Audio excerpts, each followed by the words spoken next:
got to see what you see. You are doing a great work in me. I've decided I can't stand still. No, you have given me purpose. All my heart is yours. All my life is yours. I will make a move for you, for you. All my heart is yours. All my life is yours. I will make a move for you. Make a move for you. Make a move. Make a move. Make a move for you. I will make a move. Make a move. Make a move for you. I will.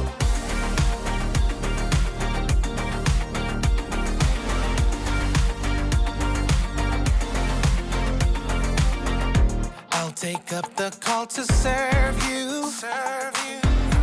You have given me a job to do. I wanna love the world just like you. Yeah, you have given me purpose. All my heart is yours. All my life is yours. I will make a move for you, for you. All my heart is yours. All my life is yours. I will make a move for you. Make a move for you. Make a move. Make a move. Make a move for you. I will make a move. Make a move. Make a move for you. I will.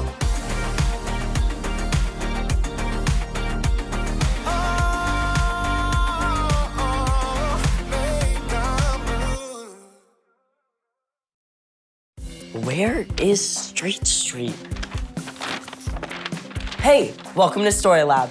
This week, we're talking about faith, while we take a look at the story of someone who faces a ginormous fear. I give up.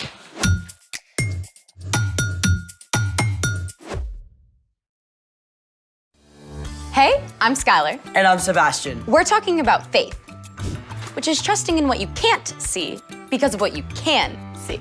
While I can't see anything in this box, Nope. despite the burning question, what's in the box? Kids have written in with stuff to put inside the box. Okay, so we put stuff in the box and then stare at it? No, we take turns putting something inside, then the other person has to guess by feeling what's inside. With no idea what we're about to touch, that makes my skin crawl. Ugh. Come on, it'll be fun. Then you go first. All right, close your eyes and turn around. I'll be right back.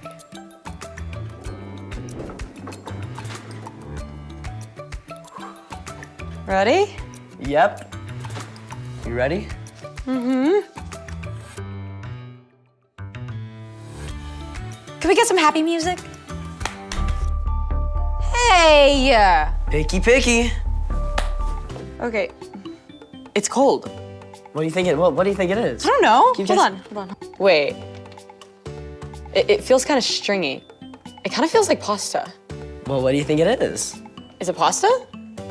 Ding, ding, ding. It's a pasta brain. Hey, look at that. And now it's your turn. Oh, no. Turn around and close your eyes. I don't like This is gonna be fun. I don't like this. Am I Okay, you're good. Come on down. good? Okay. Just, you have to move like all around. I'm serious. Oh, it's wet. Just move around. I don't go know. towards the top. Go towards the top. I hate this. I hate this so much. You're okay. You're okay. Take a look. Oh. It's a jackfruit. They actually taste kind of sweet. I still think it belongs in my aquarium. Who gets the last box? Rock, paper, scissors? Okay. Rock, paper, scissors, shoot. Yes! Okay. All right. All right. All right, you ready? Okay, before I put my hands in, I'm gonna feel outside Why would you feel outside? to see if there's movement. I don't know. No, just put your hands in. I'll give you a countdown. All right, you ready? No, hold Okay. on. Okay. 3, 2, 1. Yes? Okay. Just feel around. Oh, it's not even there. Feel at the very bottom, feel the top, like... Not in the air. I felt something. Okay. I can't make any rash movements. I know this. I have a feeling this is alive. I don't know why I feel like it's alive, but I feel like it's alive. Okay. I'm going. Oh, I think it's something cute. I think it's something cute. Hold on, wait. I feel like it's either like a chick or like a bunny. I can't decide what it is. Okay, take a guess. Okay, I think it's a bunny. Is that your final guess? That's my final guess. All right, look over. Okay. I'm gonna get replays of that in my dreams. Speaking of scary visions, it's time for... The story before the story. Today, we're in the book of Acts, which tells us the story of the early church. But before Acts, way back in the very beginning, out of a deep, deep love, God made an amazing world. But when people turned away from God, the world was broken. God made a plan to draw people back into relationship. So, at the right time, God sent Jesus, God's very own son, to live among us. Jesus gave up his life and was killed. But on the third day, he rose to life. After Jesus returned to heaven, the early church grew quickly, with the help of God's Spirit, But a man named Saul was determined to get rid of new believers. which is where our story starts. Take it away. Hey everyone, I'm Erica. Saul, also called Paul, was absolutely certain that God wanted him to stamp out the new church. In fact, Saul got special permission from the high priest to travel 150 miles to Damascus to arrest the Jesus followers there. But as Saul approached Damascus, a light from heaven blazed around him, and the voice of Jesus spoke, telling Saul to go into the city and wait. In an instant, Saul's world turned upside down. When Saul stood up, he discovered he was blind. His fellow travelers led him into Damascus to the home of a man named Judas. For 3 days, Saul prayed and didn't eat or drink anything. Meanwhile, word that Saul was coming to arrest Jesus' followers had spread throughout the town. The new believers, including a man named Ananias, were filled with fear, unsure what would happen to them. As Ananias paced the floor waiting for news, the Lord called out to him in a vision. Ananias, Yes, Lord? go to the house of Judas on Straight Street. Ask for a man from Tarsus named Saul. He is praying. In a vision, Saul has seen a man named Ananias come and place his hands on him. In the vision, Ananias placed his hands on Saul so he could see again. Whoa, slow down! What? Saul had come to Damascus to arrest believers and maybe even sentence them to die. Saul was the enemy, the bad guy. And yet, God was asking Ananias to go and find him and help him? You can bet Ananias was looking for a way out. Lord, I've heard many reports about this man. They say he has done great harm to your holy people in Jerusalem. Now he has come here to arrest all those who worship you. The chief priests have given him authority to do this. Go. I have chosen this man to work for me. He will announce my name to the Gentiles and to their kings. He will also announce my name to the people of Israel.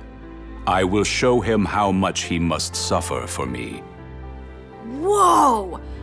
Only God could create such an amazing plan to take the greatest enemy of Jesus and turn him into the most loyal follower. Whatever Ananias thought or felt about it, he chose to trust God with his fears. Ananias went directly to Straight Street and the home of Judas. Sure enough, Ananias found Saul in prayer, unable to see anything. Who's there? Ananias had one last chance to turn and run. But he remembered that God's Spirit was there to help him. So Ananias placed his hands on Saul's shoulders. Brother Saul, you saw the Lord Jesus. He appeared to you on the road as you were coming here. He has sent me so that you will be able to see again. You will be filled with the Holy Spirit. Right away, something like scales fell from Saul's eyes. I can't see. I bet Ananias was equally excited and terrified. God had just done an incredible miracle, but there was no telling what Saul would do now. I want to be baptized. What? Please, baptize me now, in Jesus' name. Right then and there, Saul was baptized. After eating some food, he joined the other Jesus followers in Damascus and even started preaching in the synagogues. Jesus is God's son. He's the one God has sent to save us all. Everyone who heard Saul preach was shocked. Isn't this the man who caused so much trouble for the Jesus followers in Jerusalem? I thought he came here to take prisoners. Saul continued to speak about Jesus with power and authority. He quickly gained loyal friends among the Jesus followers. But other Jewish people were so upset, they made plans to get rid of him. Brother Saul, they're planning to kill you. Saul wouldn't let even fear of death stop him. I won't quit. I have to keep teaching about Jesus. You can go to Jerusalem and join the believers there. All right, I'll leave tonight. They're watching all the city gates. We have to get you out another way. Saul's friends smuggled him out of the city by lowering him through a window in a giant basket. When Saul was safely out of Damascus, he made the long trip back to Jerusalem, where he had arrested so many Jesus followers. You can imagine what happened when he tried to join the believers there. Yeah, they were terrified. But a man named Barnabas had heard about Saul's meetings with Jesus. He believed that Saul had truly changed. So he took Saul to meet with the leaders of the new church. Jesus spoke to Saul. I believe it. Saul stayed with the believers in Damascus and preached in Jesus' name. All right, we believe you. I never thought I'd say this, but welcome, Saul. Saul preached fearlessly about Jesus all over Jerusalem. And once again, some Jewish people made plans to get rid of him. Saul's friends helped him escape the city and traveled to his hometown of Tarsus. There, Saul spent time growing closer to Jesus. And meanwhile, the new church throughout Judea, Galilee, and Samaria enjoyed a time of peace and continued to grow with the help of God's Holy Spirit. The end. Wow, Saul joining the believers? It's like if Thanos tried to join the Avengers. it must have taken Ananias so much trust to go to Saul, but God gave him the power to do it. The believers in Jerusalem too.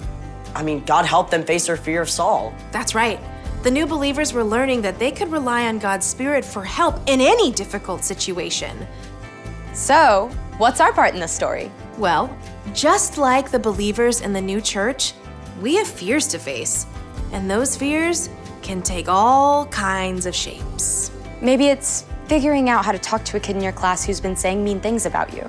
Or you're nervous about telling your coach that you have to miss a really big practice. Or you're nervous about a really big test. Yeah. No matter how big or small your fear may seem, you can ask God for help.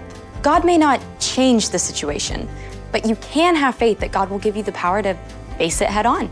And God will be with you every step of the way. I think y'all got it. See you next time. Bye. So here's the thing. God can help you face your fears. What are you doing? Just practicing.